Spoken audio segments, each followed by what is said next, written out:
काफी पूछताछ की गई, पूरी रात पूछताछ की गई। चरण सिंह की पत्नी है, उनको गिरफ्तार किया गया है तथा उनके जो कथित प्रेमी हैं। दोस्तों, आमतौर पर जब भी हम किसी ऐसी चीज को देखते हैं जो हमारे पास नहीं है, तो हमारे मन में यह जरूर आता है कि काश ये चीज हमारे पास भी होती।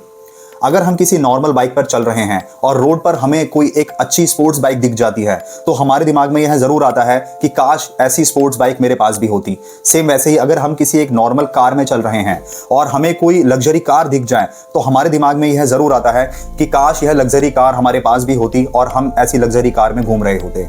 कहने का मतलब है कि इंसान की भूख कभी खत्म नहीं होती। अगर यह भूख किसी वस्तु के लिए है, घर के लिए है, गाड़ी के लिए है, तो यह अच्छी बात है, क्योंकि उसे पाने के लिए इंसान मेहनत करता है। लेकिन वहीं दूसरी तरफ अगर ये भूख रिश्तों के लिए है, तो यह भूख किसी भी हंसते खेलते परिवार को खत्म कर सकती है।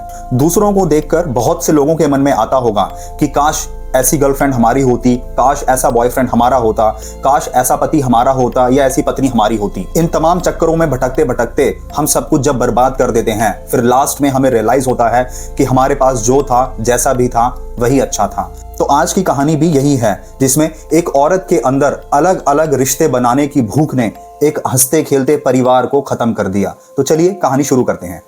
16 नवंबर 2024 उत्तर प्रदेश के इटावा जिले के लाहौरी रामपुरा गांव में एक सरकारी स्कूल है। उसी सरकारी स्कूल में रोजाना की तरह सुबह सुबह बच्चे स्कूल जाते हैं। स्कूल गए हुए बच्चों में अचानक से अफरा तफरी मच जाती है। वह बच्चे भागते हुए स्कूल के हेडमास्टर के पास जाते हैं और हेडमास्टर के पास जाकर कहते हैं कि सर, स्कूल के पीछे की साइड में कुछ अजीब सी चीज पड़ी हुई है। हेडमास्टर तुरंत बच्चों के साथ स्कूल के पीछे की तरफ वाले एरिया में जाते हैं। सुबह सुबह वह मंजर देखकर हेडमास्टर साहब भी डर जाते हैं। उन्होंने देखा कि स्कूल के बैक साइड में एक आदमी का शव पड़ा हुआ है और उसका चेहरा बुरी तरीके से जल चुका है। वह मंजर हेडमास्टर साहब और बच्चों के लिए भयावह था। हेडमास्टर साहब तुरंत पुलिस को कॉल करते हैं। पुलिस मौके पर पहुंचती है और उस शव को देखकर पुलिस भी हैरान और परेशान हो जाती है। अब पुलिस के सामने सबसे बड़ा सवाल और सबसे पहला सवाल था कि इस शव की शिनाख्त की जाए। पुलिस तुरंत आसपास के गांव वालों को इकट्ठा करती है, बुलाती है और उसके कपड़ों और जूतों को पहचानने के लिए कहती है कि बताओ, शिनाख्त करो कि ये कौन है। उस डेड बॉडी की शिनाख्त कर ली जाती है। गांव वालों ने बताया कि यह शव उसी गांव में रहने वाले एक शख्स चरण सिंह की है। पुलिस तुरंत उस बॉडी को पोस्टमार्टम के लिए भेज देती है। पोस्टमार्टम के बाद उस शव को, चरण सिंह के शव को उसके परिवारजनों को सौंप दिया जाता है। चरण सिंह की बॉडी देखकर उसके परिवार वाले फूट फूट कर रोने लगते हैं। चरण सिंह की पत्नी, उसके माता पिता, उसका भाई उसको देखकर फूट फूट कर रोने लगते हैं। फिर पुलिस अब पूछताछ करती है कि आखिर इस कांड को किसने अंजाम दिया, इसके पीछे का मास्टरमाइंड कौन है और क्या साजिश थी, आखिर क्या मोटिव था जिसने चरण सिंह के साथ यह अंजाम किया। फिर पुलिस आसपास के लोगों से पूछताछ करती है, लेकिन पुलिस के हाथ कुछ नहीं लगता। फिर पुलिस घर वालों से पूछताछ करती है। पुलिस ने जब चरण सिंह के घर वालों से पूछताछ की, तो चरण सिंह की पत्नी गीता एक ऐसी लाइन बोलती है जिसे सुनकर पुलिस और वहां खड़े लोग भी हैरान हो जाते हैं। गीता ने कहा कि साहब, मुझे शक है कि मेरे पति के साथ जो हुआ है, यह सब मेरे देवर ने किया है। पुलिस पूछती है कि क्यों, आप ऐसा क्यों कह रही हो और आपको ऐसा क्यों लगता है कि आपके पति के साथ जो किया है यह आपके देवर ने किया है। गीता ने बताया कि साहब, जमीन को लेकर आए दिन मेरे देवर मेरे पति से लड़ाई झगड़े करते रहते थे। इतना ही नहीं, उन्होंने मेरे पति को मेरे सामने जान से मारने की धमकी भी दी थी और यह कहा था कि अब मैं तुम्हें बिल्कुल नहीं छोड़ूंगा। तो इसलिए मुझे पूरा यकीन है कि मेरे पति के साथ जो किया है वह मेरे देवर ने ही करवाया है। गीता का यह बयान सुनकर पुलिस तुरंत चरण सिंह के भाई को हिरासत में ले लेती है और उसे पुलिस स्टेशन बुलाकर उसके साथ सख्ताई से पूछताछ करती है। चरण सिंह का भाई अपने बचाव में बयान देता है, कहता है कि साहब, इसमें मेरा कोई हाथ नहीं है और मैं और मेरा भाई तो बहुत प्यार से रहते थे, हमारा कोई भी झगड़ा नहीं हुआ था। लेकिन पुलिस जब चरण सिंह के भाई के साथ बहुत ज्यादा अपने तरीके से स्ट्रिक्टली पूछताछ करती है, तो चरण सिंह का भाई आखिर में एक ऐसी लाइन बोलता है जिसे सुन के पुलिस भी घूम जाती है। चरण सिंह ने बोला कि साहब, आप जिस महिला की बात पर यकीन कर रहे हो, आप मेरी भाभी की बात पर आप यकीन करके आप मुझे हिरासत में लेके इतनी सख्ताई से पूछताछ कर रहे हो, वह महिला हमारे घर में 2 दिन पहले ही आई है। उसका बयान सुनकर पुलिस भी हैरान हो जाती है और उससे पूछती है कि 2 दिन पहले आई है, इसका क्या मतलब है, हमें डिटेल में बताओ। चरण सिंह का भाई बताता है कि साहब, यह महिला हमारे साथ नहीं रहती थी, यह महिला किसी और मर्द के साथ हरियाणा में रहती थी और कोर्ट से परमिशन लेकर वह 2 दिन पहले ही हमारे घर पे आई है। दरअसल मेरे भाई चरण सिंह और मेरी भाभी गीता में आए दिन लड़ाई झगड़े होते रहते थे, उनमें आपस में नहीं बनती थी, तो इसीलिए इन दोनों में कोर्ट कचहरी और FIR मुकदमे यह सब चल रहे थे। तो उसी एक केस में मेरी भाभी कोर्ट से परमिशन लेके 2 दिन पहले ही हमारे घर आई है। तो यह कैसे कह सकती हैं कि मेरे और मेरे भाई के रिश्ते खराब थे और मैंने अपने भाई को धमकी दी थी। अब चरण सिंह के भाई का यह बयान सुनकर पुलिस तुरंत गीता के पास जाती है और उसे भी हिरासत में लेती है, उसे उठा लेती है और उससे पूछताछ करती है कि तुम किसके साथ रह रही थी। तो शुरुआत में तो गीता इधर उधर की बातें करती है, लेकिन जब पुलिस उससे सख्ताई से पूछताछ करती है तो गीता फिर सच्चाई बताना शुरू करती है। उसने एक ऐसी सच्चाई बताई कि पुलिस क्या, वहां खड़ी आम जनता भी हैरान हो गई। वह लोग भी बोलते हैं कि आखिर कोई औरत ऐसा कैसे कर सकती है। दरअसल अब यहीं से ये कहानी पहुंच जाती है 15 साल पहले। 15 साल पहले गीता की शादी इटावा में रहने वाले एक शख्स संजय से हुई थी। दोनों की शादीशुदा जिंदगी अच्छी चल रही थी, घर गृहस्थी सब अच्छा चल रहा था। फिर संजय और गीता की 2 बेटियां पैदा होती हैं। बेटियां पैदा हुई, घर में खुशहाली आ गई। फिर उसी दौरान समय के साथ साथ संजय की तबीयत खराब होनी शुरू हो जाती है और तबीयत भी इस कदर खराब होती है कि संजय ठीक से बेड से उठ भी नहीं पाता था। अब गीता के सामने काम बढ़ गया था, उसको अपने पति की सेवा करनी, 2 बेटियों को संभालना, घर का काम करना।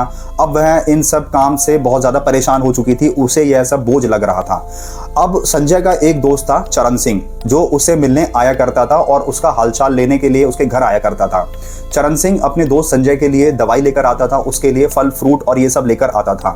अब जब चरण सिंह का संजय के घर आना जाना हुआ तो गीता को यह देखकर बहुत अच्छा लगता था और गीता यह सोचती थी कि काश चरण सिंह के साथ मेरा रिश्ता हुआ होता, काश चरण सिंह मेरा हस्बैंड होता। अगर ये मेरा हस्बैंड होता तो मुझे जिंदगी में कोई परेशानी नहीं होती, यह मेरा कितना ख्याल रखता और मेरी जिंदगी में कोई भी किसी तरीके का दुख नहीं होता। अब इसे किस्मत कहें या कोई साजिश, कुछ टाइम बाद संजय की मौत हो जाती है। अब संजय की एक तरफ मौत हुई, वहीं दूसरी तरफ गीता और चरण सिंह की नज़दीकियां बढ़ने लगती हैं। अब दोनों की नज़दीकियां बढ़ती हैं, दोनों में बातचीत होती है और दोस्ती होती है और ये दोस्ती प्यार में बदल जाती है। और फिर कुछ समय बाद चरण सिंह और गीता दोनों शादी कर लेते हैं। गीता अपनी दोनों बेटियों को लेकर चरण सिंह के घर पे आती है और दोनों साथ में रहते हैं। शादी के शुरुआती समय में तो सब कुछ अच्छा चल रहा था, सब बढ़िया चल रहा था, दोनों बहुत अच्छी खुशहाल जिंदगी जी रहे थे। फिर कुछ समय बाद चरण सिंह की भी 2 बेटियां पैदा होती हैं। तो अब यहाँ पर टोटल गीता की 4 बेटियां हो गई, 2 बेटी संजय की और 2 बेटी चरण सिंह की। अब चरण सिंह के ऊपर 4 बेटियों को पालने पोषने का जिम्मा था। तो हालांकि वह अपनी जिम्मेदारी निभा रहा था। चरण सिंह ने अपनी जिम्मेदारी से कहीं पीछे कदम नहीं रखा, वह अपनी 4 बेटियों को पाल रहा था और अपनी बीवी को भी पाल रहा था। अब चरण सिंह का एक दोस्त था झब्बर सिंह। झब्बर सिंह चरण सिंह से मिलने उसके घर पे आया करता था। पहले तो वह कभी कभी आता था, लेकिन धीरे धीरे उसके आने की फ्रिक्वेंसी ज्यादा हो गई, वह उसके घर पे अब जल्दी जल्दी आने लगा। अब गीता का मन झब्बर सिंह में आने लगा। वह सोचने लगी कि काश मेरा पति झब्बर सिंह जैसा होता, काश मैं झब्बर सिंह के साथ रहती, काश मेरा रिश्ता झब्बर सिंह के साथ होता। तो अब झब्बर सिंह की भी नीयत खराब हो जाती है और झब्बर सिंह और गीता में दोनों में बातचीत शुरू हो जाती है। अब दोनों मौके का फायदा उठाकर बात करते थे, दोनों मौके का फायदा उठाकर फिजिकल रिलेशन बनाया करते थे। चरण सिंह जब काम से घर से बाहर जाया करता था तभी उसी टाइम पर गीता झब्बर सिंह को फोन करके बुलाती थी, झब्बर सिंह उसके घर आता था और दोनों फिजिकल रिलेशन बनाते थे, दोनों मौज मस्ती करते थे। अब जब यह लंबे समय तक चलता रहा तो ये बात आसपास के पड़ोसियों ने नोटिस करी और यह बात चरण सिंह को पता लग गई कि मेरे घर के जब मैं जाता हूँ और मेरे जाने के बाद मेरे पीठ पीछे मेरा दोस्त झब्बर सिंह घर पे आता है और मेरी बीवी के साथ गुलछर्रे उड़ाता है। अब जब यह बात उसे पता चली तो चरण सिंह ने अपनी बीवी गीता के साथ मारपिटाई की, उसके साथ गाली गलौज करे। अब गीता को यह बात बिल्कुल पसंद नहीं आई कि चरण सिंह ने उसको मारा पीटा, उसके साथ गाली गलौज करी। अब गीता तुरंत महिला पुलिस स्टेशन जाती हैं और अपने पति चरण सिंह के खिलाफ कंप्लेंट दर्ज कराती है, FIR दर्ज कराती है और कोर्ट कचहरी में भी इनका मुकदमा चल रहा होता है। साइड बाय साइड पंचायत में भी इनका केस चला जाता है। अब पंचायत में ये तय होता है कि चरण सिंह और गीता दोनों अलग रहेंगे, दोनों साथ नहीं रहेंगे। पंचायत के फैसले के बाद चरण सिंह ने गीता को उल्टा सीधा बोलकर उसे वहां से भगा दिया। अब जब गीता वहां से चली गई और अब हरियाणा में अपने आशिक झब्बर के साथ रहने लगी, लेकिन गीता के मन में अभी भी चरण सिंह के लिए गुस्सा था कि उसने मेरी बेइज्जती की है। तो अब गीता के मन में चरण सिंह से बदला लेने का भाव आ जाता है। तो अब गीता और झब्बर सिंह एक प्लान बनाते हैं। इस प्लान के अकॉर्डिंग जो गीता और चरण सिंह की कोर्ट की डेट थी, फैमिली कोर्ट में जो उनका केस चल रहा था, उसकी जो तारीख थी, उसमें गीता जाकर जज साहब से कहती है कि साहब मैं अपने रिश्ते को एक और मौका देना चाहती हूँ और मैं अपने पति चरण सिंह के साथ सारे गिले शिकवे खत्म करके उसके साथ रहना चाहती हूँ, तो मुझे अगली तारीख तक के लिए चरण सिंह के साथ रहने की इजाजत दे दी जाए।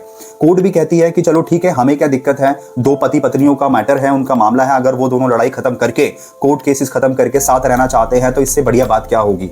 तो कोर्ट भी गीता को परमिशन दे देता है। परमिशन लेकर गीता चरण सिंह के घर पे आ जाती है। दिन में आती है, वह चरण सिंह से माफी मांगती है कि जो उसने किया उसके लिए उसे माफ कर दें। चरण सिंह उसे माफ कर देता है। लेकिन जब रात होती है तो गीता के रंग बदलने शुरू हो जाते हैं। गीता ने चरण सिंह से कहा कि तुम मेरे साथ नहीं सोओगे, अगर तुम मेरे साथ सोए तो मैं तुम्हारे ऊपर फॉल्स केसेस, रेप के फॉल्स केसेस लगा दूंगी। अब चरण सिंह अपनी इज्जत बचाने के लिए वह कहता है कि ठीक है, तुम मेरे घर सो जाओ, मैं कहीं और सो जाऊंगा। अब चरण सिंह जाकर पास के ही एक सरकारी स्कूल में सो जाता है और जब चरण सिंह जाकर सरकारी स्कूल में सोता है तो यह खबर गीता अपने आशिक झब्बर को दे देती है कि वह सरकारी स्कूल में सो रहा है। झब्बर सिंह तुरंत उसी स्कूल में जाता है रात के वक्त और चरण सिंह के साथ बहुत मार पिटाई करता है। उसको इतना मारता है, मार मार कर उसको खत्म कर देता है। और फिर आशिक झब्बर सिंह गीता को फोन करके कहता है कि हमारा काम हो गया। गीता उससे कहती है कि नहीं, अभी हमारा काम नहीं हुआ और मैं अभी आपके पास आ रही हूँ उसी स्कूल में। गीता तुरंत उसी टाइम रात के वक्त उसी सरकारी स्कूल में पहुंचती है जहां पर चरण सिंह और झब्बर सिंह था। चरण सिंह तो हालांकि वहां पे उसकी डेथ हो चुकी थी। वहां जाकर गीता अपने आशिक झब्बर सिंह की बाइक से पेट्रोल निकालती है और चरण सिंह के चेहरे पर पेट्रोल छिड़क के माचिस जलाकर आग लगा देती है। वह ऐसा इसलिए करती है जिससे कि अगले दिन चरण सिंह की कोई शिनाख्त ना कर सके। लेकिन उसको यह नहीं पता था कि पुलिस के पास बहुत सारे हथकंडे होते हैं, अगर किसी की शिनाख्त करनी हो तो वो कैसे भी कर सकती है। तो अगले दिन जब सुबह सुबह स्कूल में बच्चे आते हैं तो चरण सिंह के कपड़े और जूतों के बेसिस पे उसकी शिनाख्त कर ली जाती है, जिसके बाद फिर घर वालों से पूछताछ होती है और उसके बाद फिर यह खुलासा होता है। इस खुलासे के बाद गीता और उसके आशिक झब्बर सिंह को अरेस्ट कर लिया गया है, उन्हें जेल में भेज दिया गया है और कोर्ट में मुकदमा चल रहा है। दोस्तों, इस केस से हमें यह सीख मिलती है कि हमारे पास जो भी है, जो भी कुछ भगवान ने हमें दिया है, हमें उसी में ही खुश रहना चाहिए। हमें अपने रिश्तों की इज्जत करनी चाहिए और बेवजह दूसरों की लाइफ में इंटरफेयर नहीं करना चाहिए। क्योंकि शायद अगर चरण सिंह अपने दोस्त संजय की लाइफ में ज़्यादा इंटरफेयर नहीं करता और वह गीता के साथ इन्वॉल्व नहीं होता तो शायद आज गीता चरण सिंह के साथ ऐसा नहीं करती और चरण सिंह आज जिंदा होता। तो दोस्तों, अपना ख्याल रखिए, अपनी फैमिली का ख्याल रखिए और ऐसे ही ट्रू क्राइम स्टोरीज देखने के लिए वीडियो लाइक करके चैनल सब्सक्राइब कर दें, बेल आइकन प्रेस कर दें जिससे नेक्स्ट वीडियो आपसे मिस ना हो।